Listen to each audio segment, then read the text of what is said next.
So I'll just start now straight away and show you what to do. The first thing we do is we cut out our pieces, and I have lined up 2 pieces, cutting 2 at once, that are 4 inches by 4.5. This is for the 2 bits of skirt, and 2 pieces lying on top of each other that are 4.5 by 2 inches, and they are for the wings.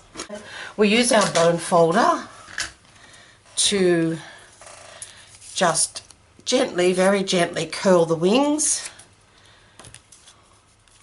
One little swipe each end. Then a tiny little dab of the Tombow glue on the edge there. Hold it in place. Tiny bit of dab there. Just give it a little squeeze, and then I usually just pop it in between my fingers when I'm doing the second one. Another tiny little dab. Just a hint, if you put too much on, lots of people think by putting more on it's going to stick better. With the Tombow it doesn't actually stick better. It takes longer to dry, and it takes longer therefore to actually stick. So, and also it always squeezes out the edge, and if that happens you're going to end up with very, very sticky fingers. Now you might notice with these ones, these wings, that one side is a little fatter than the other, so we're just going to make sure that we have the broader side facing up. Skirts. So again, just the tiniest little bit of Tombow along the edge there. And we make sure that we join the points down together and just give it a little tap, because again the glue is going to spread. We do both of these at the one time, and we do them exactly the same with the same pattern up, facing up. We use our tea lace doily, so I'm just going to add a little bit of Tombow for that to stick on. Don't want too much there.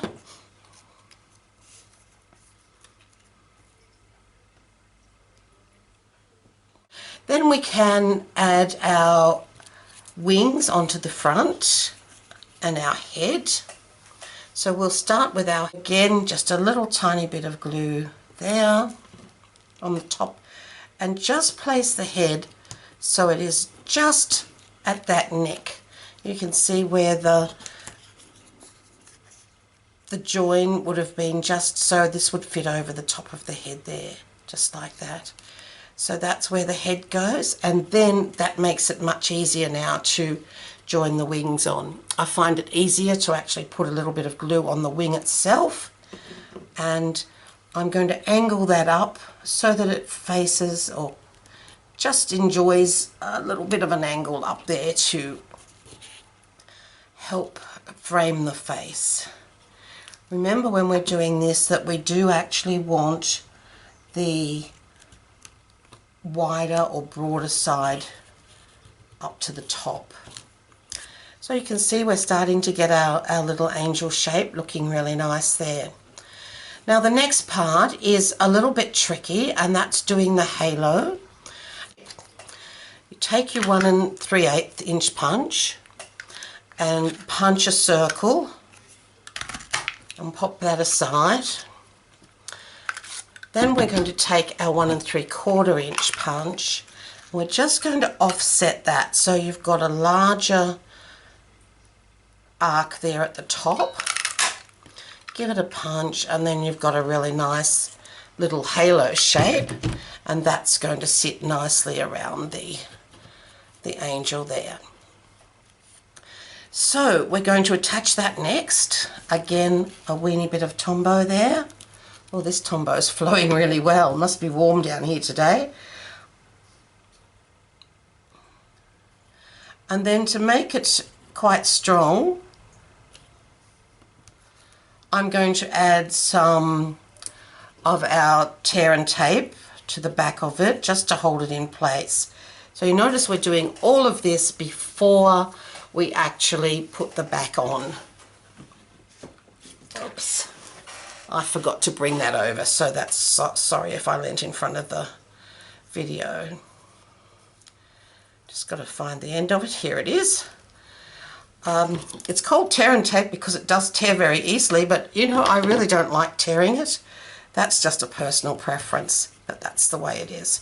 So that's going to go over the top of the halo, and it can go down the back a little bit because next we're going to actually put the back of the skirt on, just to make that all nice and neat and tidy. So the skirt will go on there. We're going to put some Tombow across the back of the skirt. Not too much. We don't want Tombow everywhere because we get very, very sticky. But it's great glue. I really love this glue, and it's really good because you can maneuver it a little bit and get things exactly in the right place. So there we have the back so far and the front so far. So the back is still a bit messy, and this is where I like to put in the back of the head just to tidy that up.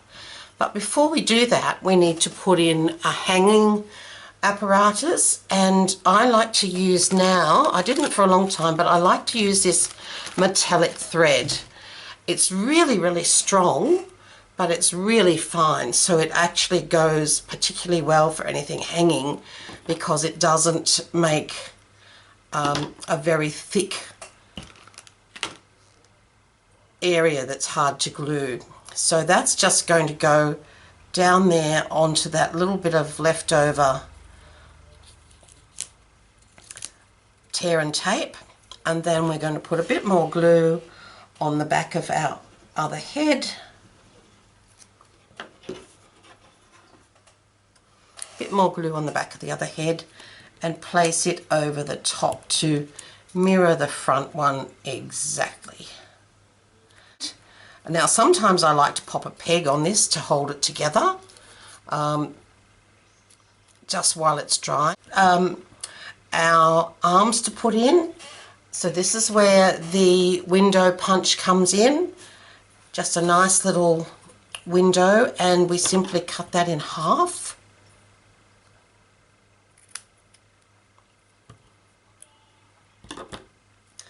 And again, just a dot of the Tombow, just a tiny dot there, and I like to put them in close here to the edge of the wing. Just press down, the dot was facing upwards, and they'll come onto the front part of the wing. And then another dot here for the other side, and again, doesn't matter if these aren't perfectly even or on the same angle.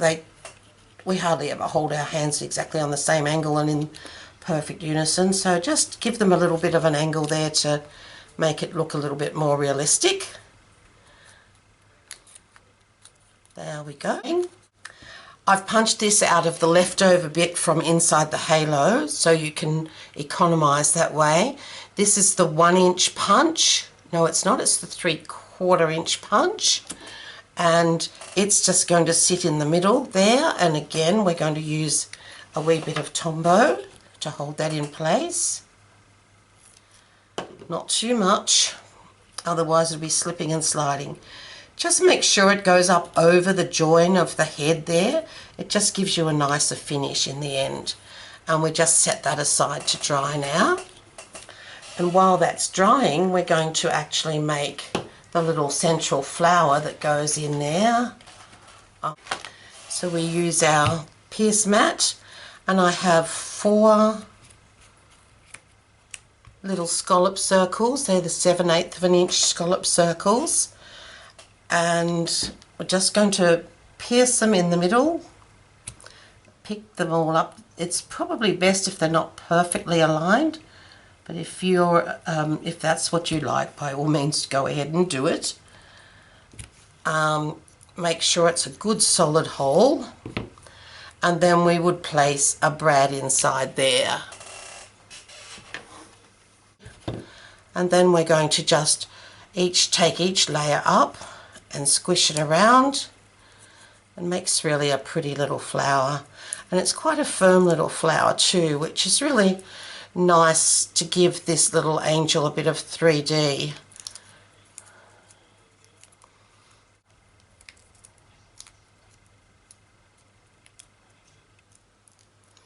Okay, then just tease it out, and there's your cute little flower. Now that's probably best because it's going onto the glimmer paper to be attached with a dimensional, but you can see how pretty that looks just with the blue against the silver. Right, so the last thing we have to do is the face. Now you don't have to put a face on your angel. I do like to. I like to use my markers, my Stampin' Up markers, and rather than using black, I prefer the grey. It just gives you a slightly softer look. So I'm just going to do some eyes. So just draw those in.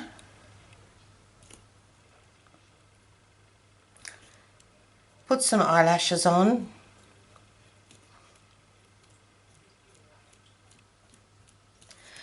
And a little hint that I like to use is I get my blender pen out and I just blend the top of that eye a little bit to give her a little bit of an eyelid. You'll see this is starting to soften a little bit. Don't worry about cheeks or anything else. Just needs a bit of a hint of an eye there. And you can see that she's just a little bit softer. Thanks for watching, and if I can be of any more help, please contact me via my blog or my website, and the addresses are up at the end of this.